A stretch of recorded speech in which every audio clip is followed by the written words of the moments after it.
Chapter 3 The Monster's Friend and Companion AD 1176, 25th December. The fire grew and flickered steadily more at the given wood, thereby enlarging the ring of melted snow around it. Shivering, the wanderer had his arms wrapped around his body. True, he had found a place here, a hollow in a rock, where the flames could throw back the warmth, but at the same time it was not too difficult for the wind to whip against it now and then and make him feel the full harshness of winter. Still, the fire at least aroused enough feeling in his fingertips to make them tingle with burning pain. "I must still come up with a name for you," he spoke, trembling.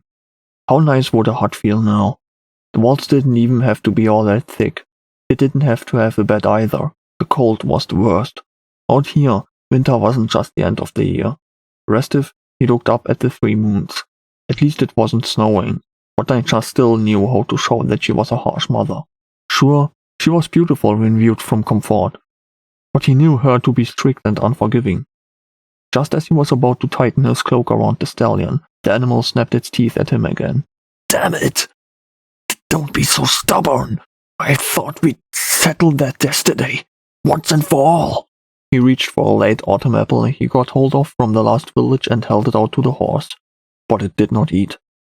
"Do you want that wound healed? Then eat! Eat!" The Frisian made no movement. "You're connected to nature. All animals are.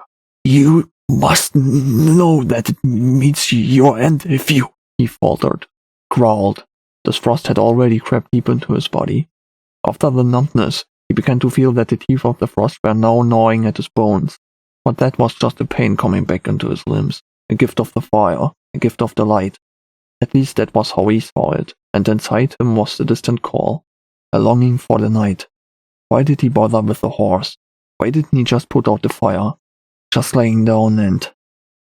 He prized open his eyelids, hadn't even realized that they had closed. Anger was cheering him on. Anger not just to give in to it like the little boy had to too many times on too many occasions. So why didn't he just slash the horse and slept in its warm innards to survive the night? Ah, yes. And of the reason why he had freed the animal from the farmer's grips in the first place. Worse, an abandonment of his principles. Besides, he would then have to survive the next morning alone, and if the worst came to the worst, he would freeze to death the following night. Only then additionally as murderer of his companion. No. Something had to be done.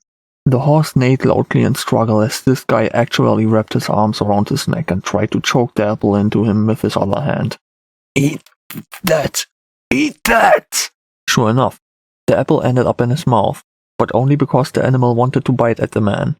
There, chewing, it had lifted itself up on its legs with a vigor as if one of them had not been broken at all, and gave this fellow a shove with its head, strong enough to sweep him onto his rump. Raising his head, the Frisian snorted and gently pawed the injured leg in front of the young man. The latter breathed heavily and crawled backwards. "I can't help the shit your previous master did to you!" he shouted at the stallion, throwing out snow with one hand, which was not aimed at the animal. "So stop treating me like..." A thought suddenly occurred to him. An extremely painful one at that. The lonely call of an owl echoed through the night. He looked at his own hands, and memories of the things they did caught up with him. Exhausted, he slumped against the rock face. Should the beast trample him down? He was too tired to fight, too tired by all the exertions that life entails for everyone anyway, too tired of the constant running, the hatred, the accusations, and this damned isolation. But then there was something else too. Something that was perhaps always there but became more awake when he felt like he did now. He remembered Akira once telling him that he was different from most because pain didn't really weaken him, it drove him on. Well, at least he felt warmer by now. "I'm sorry," he said meekly and pulled out a piece of jerky from behind his harness. He chewed on it for a while before swallowing it. The greed to just throw it down his gullet was strong, even though it tasted like nibbling leather. However, it was the only thing that kept him awake and occupied now. Ravens were crowing. He lifted his gaze and saw several pairs of their eyes twinkling dimly in the silver light of the moons. They were probably waiting for their opportunity. He bit off the next piece of jerky, and as he cut it with his teeth he stared at the head of one of the animals. Everyone seemed hungry. especially at times like these. But he actually would have liked to sleep. He wanted to sleep. So much. Too much. Another week passed, during which the days, together with their communal time of this year, cut away at his soul like the cold at his body. He had tried to remove the pus from the horse's leg wound with the knife he had purposefully heated on the flames, but the animal still acted dismissively towards him. "You would have died," the wanderer finally spoke, shaking his head. Today they were lucky, a rare gift. Compassion was bestowed upon them. It was probably thanks to his animal companion. After all, who would want to let a wet, lice-ridden mud into the house? Still, it disgusted him, cramped in his chest to accept it. But it was either spend the night here in the reasonably windproof barn amidst the hay, or probably freeze to death out there for good. If he was dead, he had to remind himself anew there was nothing more he could have changed or achieved, so he could still make something of life. Or couldn't I? He asked, whispering to himself, before shaking his head and leaning against the wall. As usual, he had taken the long sword in his right arm just before falling asleep, so that his shoulder would rest on it when he nodded off, preventing him from falling forward to the floor.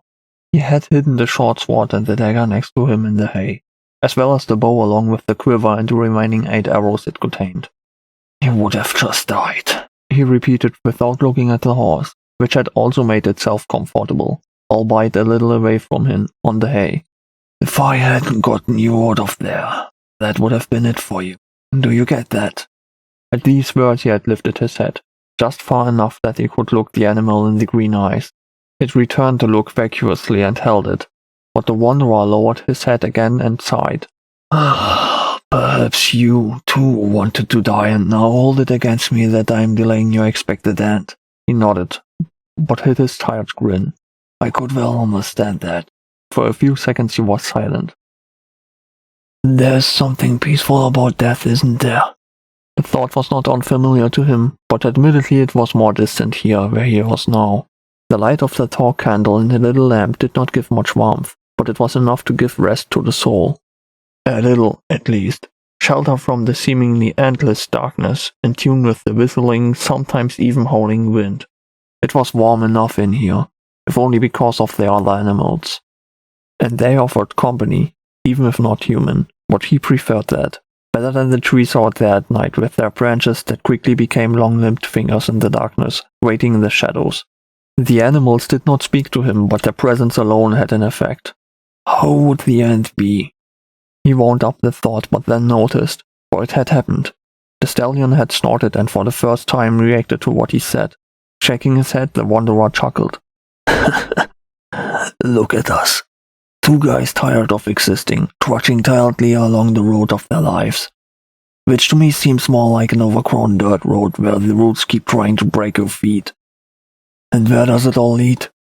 He raised his head and stared at the ceiling, through the narrow gaps of which pale moonlight filtered, making the dust there glitter faintly.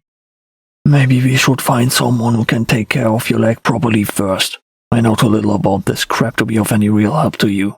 And then if you'd let me get on your back without biting a chunk out of my ass, that could really prove to be a tremendous help in escaping the consecrated blade should the worst happen. What do you say?"